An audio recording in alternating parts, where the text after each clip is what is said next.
quando eu tive que decidir, né, fui convidada para a gestão e tive que decidir não ir, eu conseguia ter uma remuneração melhor que os meus gestores, sendo vendedora, e eu diria até com menos dor de cabeça do que eu teria se eu fosse gestora, sabe?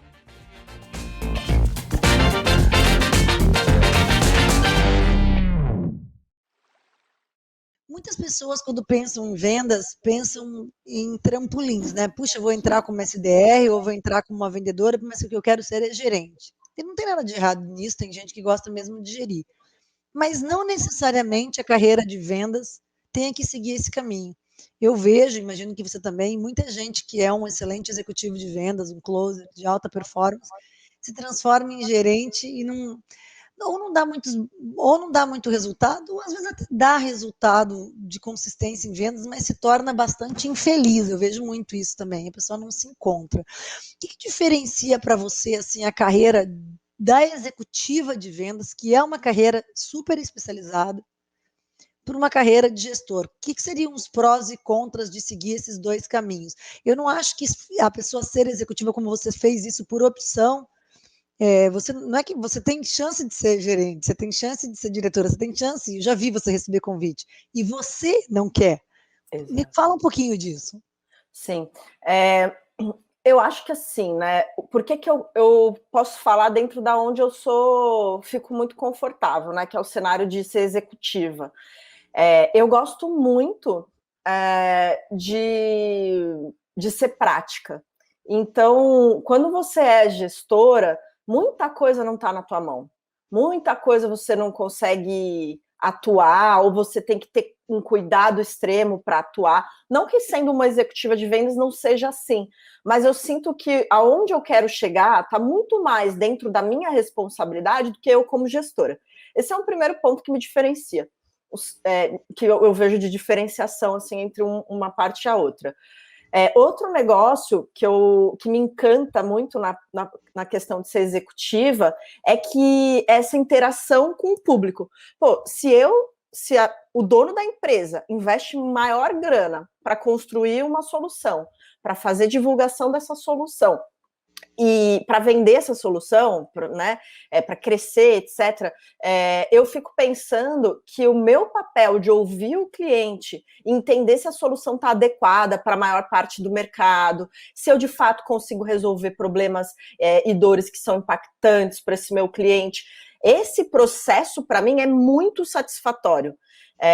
E, inclusive, foi um negócio que eu aprendi na RD, assim, sabe, de não vender para qualquer um. Eu odeio aquela galera que fala, não, porque eu vendo até areia no deserto.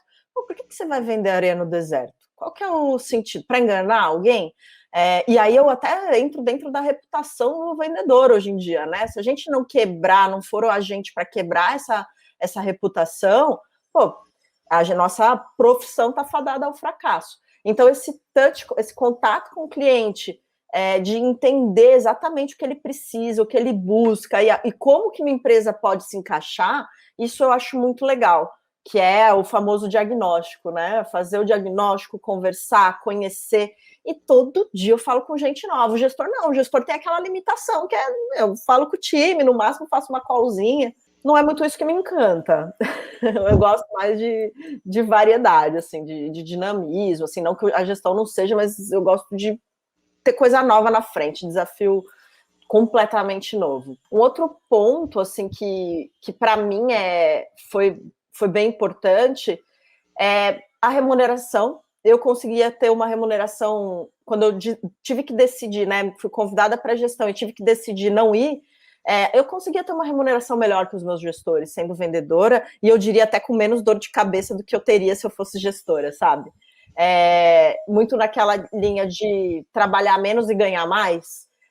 Não que eu trabalhe pouco, eu considero que eu trabalho bastante, mas eu trabalho de uma forma produtiva, eu trabalho de uma forma eficiente, então eu tenho controle para como fazer isso sendo gestora de conta. Quando você não quando executiva de conta, né? Quando você não você trabalha com gestão, você está super dependente, super com um vínculo muito mais forte com o teu time. Você não pode deixar o time na mão, você não pode fechar o teu computador às 6 horas, que é o horário que você marcou compromisso, e tchau. Você tem que ficar online, você tem que ficar, não pode desligar. Então, o fato de eu poder desligar, para mim, é muito... Não que eu desligue, né? Mas para mim é importante. Acho que é isso. Tem mais alguma coisa que você perguntou que eu não lembro? Não, acho que você respondeu plenamente. Eu queria até colocar alguns pontos. Você, como tu começou, falou assim: muita gente faz isso, a sociedade nos coloca como um papel social mesmo, os pais, os tios, sei lá, qualquer par, amigos. Gestora, como se sentir o nível de responsabilidade de um gestor, ou aquele cargo como se você tivesse se dado bem na vida, né? Então, eu acho assim, importante a gente divulgar quem nos escuta, assim, ser um executivo ou uma executiva de vendas, por si, é uma carreira. Só isso é uma carreira. Você não precisa virar gestor. Gestor é você mudar de carreira. Não é a continuidade da carreira. Eu costumo dizer assim, é como um médico. Eu sou uma médica gastro. Eu vou me especializar em gastro, otorrino, seja lá qual for a minha especialidade. Eu vou me especializar naquilo e eu vou ser a melhor naquilo. E isso tem muito valor, a ponto de que, como a Lígia coloca para gente, quando ela foi convidada para ser gerente, ela pensou, peraí, eu estou ganhando isso como executiva de vendas. Por que eu vou ser gestora para ganhar isso? E como executivo ainda posso chegar aqui, eu tenho um limite. Porque normalmente os gestores eles têm Exato. prêmio e tudo mais, mas tem um limite. Um bom executivo de vendas não tem, porque ele se transforma num super especialista. E a atividade de vendas não é uma atividade que emburrece, bem pelo contrário, como você coloca, a atividade de vendas, um bom profissional de vendas, ele cresce como ser humano, como profissional, como cidadão, porque você está em contato com as pessoas, vendo um mundo de perspectivas diferentes, de cabeças diferentes, de culturas diferentes. Então, isso assim, de tudo que eu faço na DNA, eu sou CEO da empresa. Mas assim, se eu pudesse escolher para ficar fazendo só uma coisa, obviamente que eu escolheria ficar vendendo. É Eu a não tenho parte mais dúvida. mais desafiadora, eu acho que é a parte que nos coloca mais próximas do mercado, de entender o mundo e fazer as conexões e trazer inteligência também para dentro da empresa como executivas. Então, eu queria quebrar, e acho que você faz isso de uma maneira brilhante, esse tabu de ter a coragem de dizer eu escolho ser executiva de vendas. Não é que eu não tenha a oportunidade de ser gerente ou fazer uma carreira hierárquica na empresa. Eu Sim. faço uma carreira especialista. Eu acho isso muito legal em você. E são poucas as pessoas que têm essa coragem. As pessoas vão sem querer, aí depois vão e ficam reclamando que o salário é menor. Mas eu ganhava mais. Sim, ganhava. Porque sempre, na maior parte das empresas que eu trabalho, os melhores executivos de vendas ganham mais que o gerente. O gerente ganha mais do que a média, mas os tops vão ganhar sempre mais dentro de uma carreira, porque eles são especialistas naquilo. O dia que esse gerente for um super gerente, que ele só tiver tops, ele vai ganhar mais, mas que ele não consegue ter tops, ele tem grandes diferenças entre os tops e as médias em geral. E quando acontece isso, os tops assumem aí o controle em grande parte das empresas, eu diria, né, Lígia? Então você tem essa coragem, parabéns por isso, parabéns pelo teu autoconhecimento de entender as tuas competências, entender aquilo que você é boa, o que te dá, que tem significado para você em termos financeiros e em termos de qualidade de vida, de forma de interagir com o mundo no dia a dia, porque as pessoas tomam as decisões na maré da maioria e depois se arrependem e ficam frustradas. E eu, como consultora, eu vejo isso com muita frequência e muito de perto. E você está de bem com a vida aí, pegando suas ondas em Floripa, com equilíbrio, Exato. ganhando dinheiro, uma Ganhando bom, os dinheiros.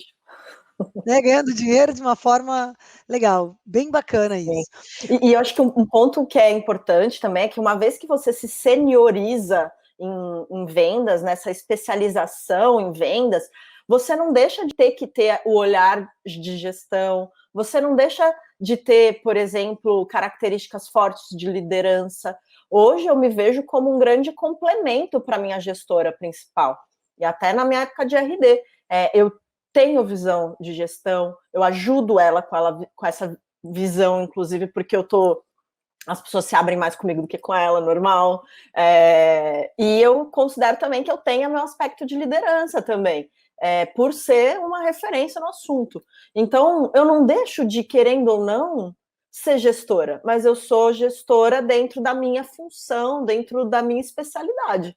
Né, eu gerencio o meu pipeline, por exemplo, eu gerencio meus clientes, eu acabo tendo atuações de liderança com meus colegas, então é muito variado. Eu percebo também que quando você é gestor, você tem meio que dois interesses a seguir. Você precisa equilibrar o interesse aqui, né, dos C-levels, e você precisa equilibrar o interesse do teu time, que nem sempre é o mesmo, nem sempre é tanto sincrônico assim. Quando eu sou eu, como executiva de conta, eu tenho um interesse só, e é o mesmo do meu gestor, e é o mesmo do meu C-Level, que é botar cliente para dentro, de forma alinhada, que vai ter benefício, mas que é vender. Então, eu sinto que eu estou fluindo muito melhor num caminho de resultado do que quando você está com gestão. Eu vejo, né, meu resultado assim, muito na lata, isso para mim é de extrema importância. Muito legal. E uma coisa também é assim que eu acho que você ajuda muito qualquer gestor que você trabalhe. Claro que com a tua liderança informal, a tua experiência, as pessoas se aproximam de você de uma forma muito fácil e se espelham, porque não é alguém que está dizendo como é que faz, é alguém que está fazendo e mostrando como faz e dando resultado. Então, assim, é uma referência direta para as pessoas. Mas eu acho que os teus indicadores, que são muito fortes, Lígia, fazem elevar o nível do time como um todo. Tipo assim, é possível essa conversão de ops para vendas, é possível esse ticket médio, é possível reduzir churn com vendas bem feitas. Quer dizer, você traz benchmarkings internos, que é uma coisa muito poderosa dentro das organizações, também tem um valor enorme como uma executiva de conta sênior, né? Obrigada você que nos assiste. Não se esqueça de se inscrever aqui no nosso canal para acompanhar os próximos episódios. E conteúdos extras que a gente lança também. Deixe seu like. Caso você tenha ficado com alguma dúvida, escreva aqui nos comentários. Será um prazer conversar com vocês. Muito obrigado por tudo e até a próxima.